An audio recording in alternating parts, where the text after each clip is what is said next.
দেখো আমাদের কী বলেছে, অ্যাট 25 ডিগ্রি সেন্টিগ্রেড টেম্পারেচারে ডেল এইচের মান দিয়ে দিয়েছে, তাহলে আমাদের ডেল ইউর মান আমাদের ক্যালকুলেট করতে বলেছে। তাহলে আমরা কী জানি গো, থার্মোডাইনামিক্সে একটাই তো ফর্মুলা বলেছি, ডেল জি সমান ডেল এইচ সমান del U plus del N R টি।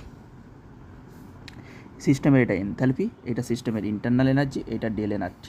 মানে এনথালপি সমান কী হয়, এই ইন্টারনাল এনার্জিটা তো সিস্টেম এক্সিস্ট করে, তার সাথে যে এক্সট্রা ওয়ার্ক করে সেটাকে এনথালপি বলে। তার মানে কি, ডেল এইচ সমান del U plus del energy. আর del U for internal energy, del H for enthalpy, আর ডেল এন আর টি। তাহলে এখান থেকে ডেল এন এর মান কত হয় গো, সব গ্যাসিয়াস স্টেটেরগুলো আমরা কাউন্ট করবো, এগুলো সব আমাদের গ্যাসিয়াস স্টেটে আছে, তাই তো। তার মানে দেখো তো, প্রোডাক্টের যে আমাদের স্টয়চিওমেট্রি মানে হচ্ছে 1 ডিভাইডেড বাই রিয়াক্ট্যান্টের 1 প্লাস হাফ সমান কত হবে আমাদের -হাফ, তাই তো। এটা এটা এটা কত হলো গো, 1 মাইনাস 3/2, ওকে।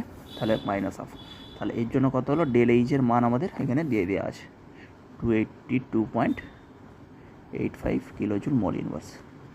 এবার বসিয়ে দাও এখানে, আর কি আছে, ডেল এইচ সমান কত হয়, del U plus del N R T, তাই তো।